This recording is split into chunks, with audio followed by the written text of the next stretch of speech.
Deepwater Horizon. The day. The Gulf burned. 41 miles off the Louisiana coast, in the vast expanse of the Gulf of Mexico, stood one of the most advanced pieces of technology humanity had ever created. The Deepwater Horizon was a marvel of engineering, a massive offshore drilling platform measuring 396 feet long and 256 feet wide, capable of operating in waters up to 8,000 feet deep and drilling to depths of 30,000 feet below the ocean floor. Built in 2001 by Hyundai Heavy Industries in South Korea for $560 million, the rig was owned by Transocean, the world's largest offshore drilling contractor and leased to British Petroleum. It had set records, drilling some of the deepest underwater gas and oil wells in history.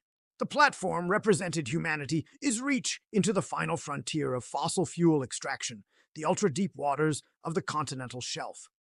For those who worked there, it was like working in outer space. The pressures, the depths, the technology required, all of it pushed the boundaries of what was possible. And like space exploration, the risks were immense. On April 20th, 2010, those risks would culminate in a disaster that would change the Gulf of Mexico forever. April 20th, 2010, the day everything went wrong.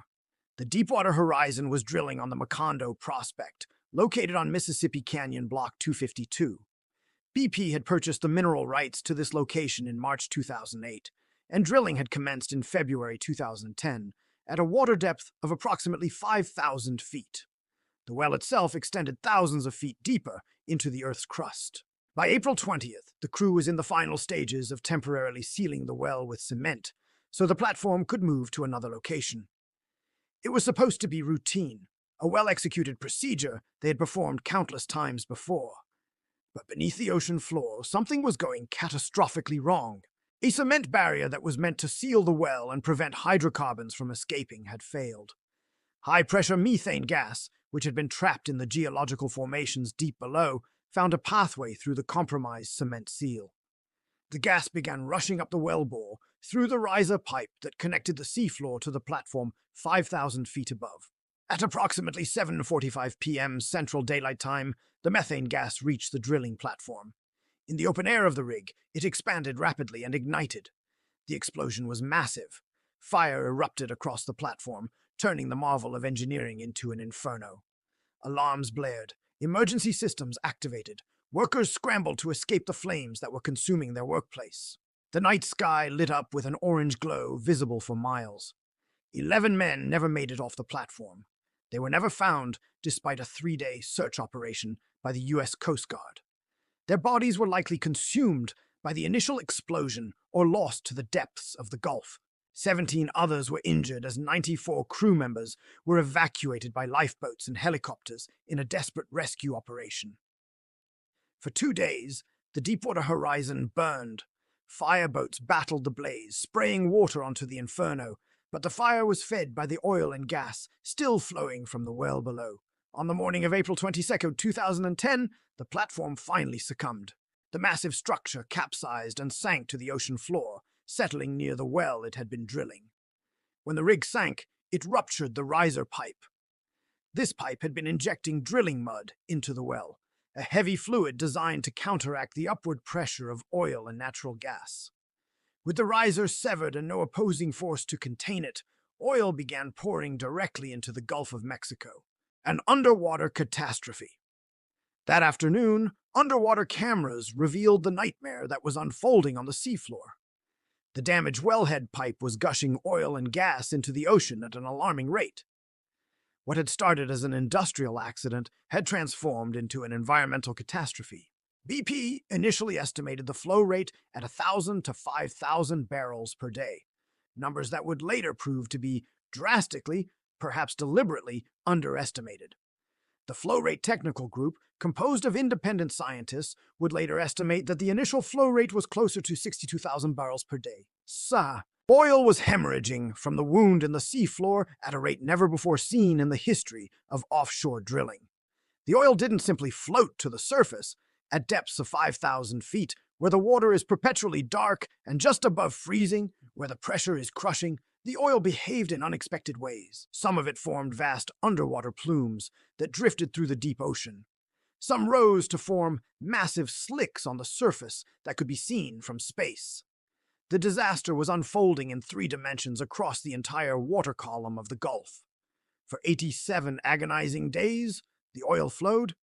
87 days of engineers desperately trying to cap the well. 87 days of oil spreading across the Gulf. 87 days of wildlife dying, beaches being fouled, and an entire ecosystem being poisoned. Fighting an underwater war, the response was unprecedented in scale and complexity. Workers from BP, Transocean, the U.S. Coast Guard, NOAA, and dozens of other agencies mobilized to fight what had become an underwater war against the spreading oil. Floating booms were deployed to contain surface oil and protect beaches and marshes. Skimmer vessels worked around the clock to collect oil from the water's surface. Controlled burns were initiated, 401 in total, turning sections of the ocean into apocalyptic scenes of fire on water. The last controlled burn took place on August 3, 2010. Chemical dispersants were deployed on an unprecedented scale, 1.84 million gallons in total, including controversial subsea dispersants injected directly at the wellhead. These chemicals broke the oil into smaller droplets, making it less visible on the surface but creating new concerns about their toxicity to marine life. The last aerial dispersant application occurred on July 19th. NOAA initiated fisheries closures in federal waters, and by June 21st, approximately 37% of the Gulf of Mexico was closed to fishing, an area larger than many U.S. states. The economic impact on Gulf Coast communities was immediate and devastating. Multiple attempts were made to cap the well. The top kill procedure, attempted from May 26, 28, involved pumping thousands of barrels of heavy mud into the well to plug it. It failed. BP tried using containment domes, then a lower marine riser package cap system. Oil continued to leak. Engineers were fighting a battle 5,000 feet underwater against immense pressure in perpetual darkness, using remotely operated vehicles to perform surgery on a catastrophically damaged well. They were improvising solutions to problems that had never been encountered before. July 15, 2010, the well is capped. On July 15, 2010, 87 days after the explosion, BP finally succeeded in capping the well. The oil stopped flowing, but by then the damage was done. The federal government estimated that 4.9 million barrels of oil had been released into the Gulf of Mexico. After accounting for the 810,000 barrels that had been collected during containment efforts, approximately 3.19 million barrels, 134 million gallons, had contaminated the Gulf. This made it the largest marine oil spill in the history of the petroleum industry, far exceeding the 1979 Ixtoc Y spill in the same waters and dwarfing the 1989 Exxon Valdez disaster in Alaska, which had spilled approximately 11 million gallons. But even declaring the well capped didn't mean the crisis was over. Reports in early 2012 indicated that the well site was still leaking. The environmental impact would continue for years, perhaps decades. Death in the Gulf. The images were heartbreaking. Pelicans coated in thick brown crude, unable to fly. Sea turtles struggling in oiled waters. Dolphins washing ashore dead. Fish floating belly up in contaminated marshes. According to the U.S. Fish and Wildlife Service, thousands of visibly oiled animals, including birds, sea turtles, and marine mammals, were collected in the vicinity of the spill. Many were already dead when found. Rescue and rehabilitation efforts mobilized dozens of organizations. The Smithsonian's National Zoological Park, the New England Aquarium, and many others worked frantically to clean and care for animals found alive. Kemp's Ridley sea turtles, already critically endangered, were particularly vulnerable. They were cleaned, nursed back to health, and eventually released. But the visible casualties were only part of the story. The deep sea environment, a vast frontier that accounts for 3/4 of Earth's total ocean volume, suffered impacts that scientists are still trying to understand. Studies found that deep sea corals, some hundreds or thousands of years old, were damaged or killed by the oil. Bottom-dwelling organisms, fish larvae, and entire food webs were disrupted. The oil didn't simply disappear. Some of it washed onto shores, contaminating marshes and beaches across 5 Gulf states. Some of it sank to the seafloor, mixing with sediment. Some of it was consumed by oil-eating bacteria. But at what cost to the ecosystem?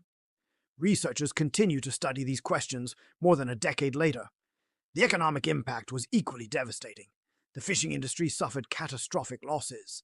Tourism plummeted, property values declined. Entire communities that depended on the Gulf for their livelihoods found themselves in financial ruin. A culture of negligence. As the oil continued to flow that summer of 2010, investigations began. The U.S. Coast Guard and the Minerals Management Service launched inquiries on April 22nd. President Barack Obama established the National Commission on the BP Deepwater Horizon oil spill and offshore drilling on May 22nd. The U.S. Attorney General announced a criminal investigation on June 1st. The findings were damning.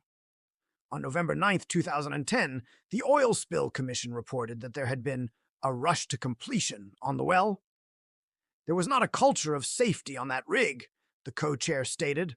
The final report, released on January 5, 2011, concluded that BP, Halliburton, which provided cementing services, and Transocean had all attempted to work more cheaply and had helped trigger the disaster. The investigation revealed a cascade of failures. The cement barrier that was supposed to seal the well had failed, allowing hydrocarbons to flow up the wellbore. The blowout preventer, the fail-safe device designed to automatically seal the well in an emergency, had a hydraulic leak and a failed battery. It didn't activate when needed most, but the technical failures were symptoms of deeper problems. The report documented numerous systems deficiencies, poor risk management, last-minute changes to plans, failure to observe and respond to critical indicators, and inadequate emergency training. The companies involved had prioritized cost-cutting and speed over safety. The Commission's conclusions were stark.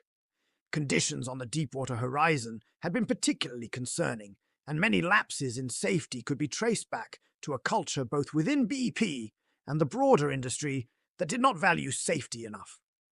The disaster was preventable. It was the result of human decisions, corporate culture, and systemic failures in oversight.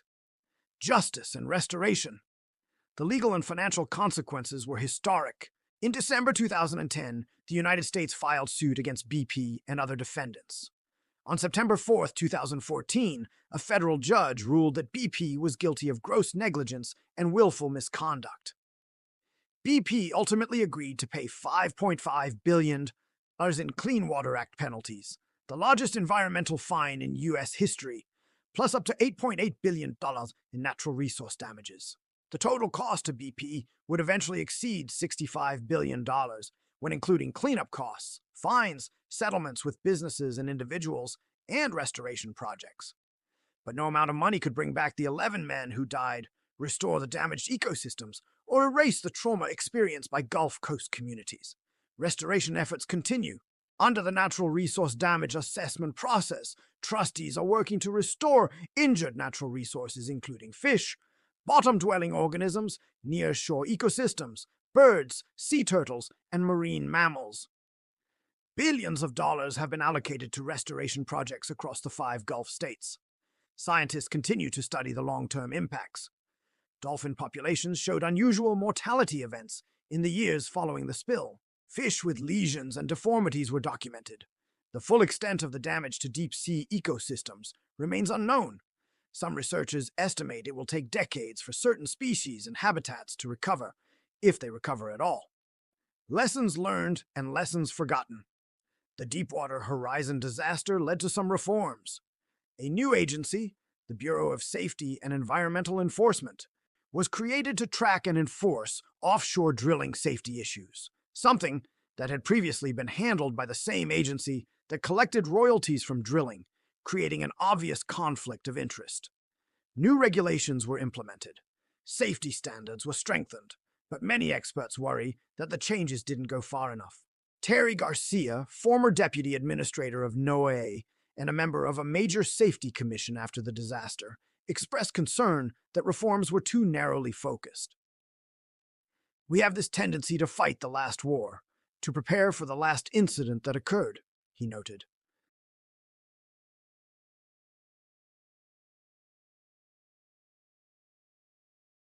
The Deepwater Horizon well existed in the first place because easily accessible oil reserves have been depleted. The industry has been forced to drill deeper in more challenging environments at greater risk. Climate change adds new complications. Rising seas, more intense hurricanes, and other environmental changes create additional hazards that weren't fully considered when these wells were planned. In 2004, a hurricane triggered underwater landslides at another Gulf drilling site, breaking a rig away from its well and causing a leak that continues today. The mudslide risk across the Gulf hasn't been thoroughly mapped. Scientists emphasize the need for better long-term monitoring and more comprehensive oceanographic data. "You can't protect what you don't understand," Garcia observed. "The Gulf remains poorly understood in many ways, and the next disaster is unlikely to look exactly like Deepwater Horizon." Yet offshore drilling continues. New wells are still being drilled in deep waters. The demand for oil persists. The Gulf of Mexico remains one of the most productive oil regions in the United States. A disaster that changed nothing and everything. April 20th, 2010 marked a turning point, or it should have. 11 men died. The largest environmental disaster in American history unfolded across 87 days of ecological devastation. An entire region suffered economically and environmentally. The images of oiled wildlife and burning waters shocked the world. In the immediate aftermath, there was talk of fundamentally rethinking offshore drilling, of transitioning away from fossil fuels, of never allowing such a disaster to happen again. President Obama imposed a 6-month moratorium on deepwater drilling. Reforms were debated. Change seemed possible. But over time, the urgency faded. The moratorium was lifted. Drilling resumed. The images of burning water and dying pelicans slipped from the headlines. Life, for most Americans far from the Gulf Coast, returned to normal. For the people who live along the Gulf, for the ecosystem still recovering, for the families of the 11 men who never came home, normal never returned. The disaster changed everything for them. The Deepwater Horizon stands as a monument to human ambition and human failure. Our ability to create remarkable technology to extract resources from the most hostile environments, and our inability to fully control that technology or foresee its consequences. It's a reminder that some frontiers come with costs we may not be willing to pay, that some risks may not be worth taking, and that the price of negligence can be measured in lives lost, ecosystems destroyed, and communities shattered. The question that haunts the Gulf Coast is simple. Have we learned enough to prevent the next Deepwater Horizon? The answer, more than a decade later, remains uncertain.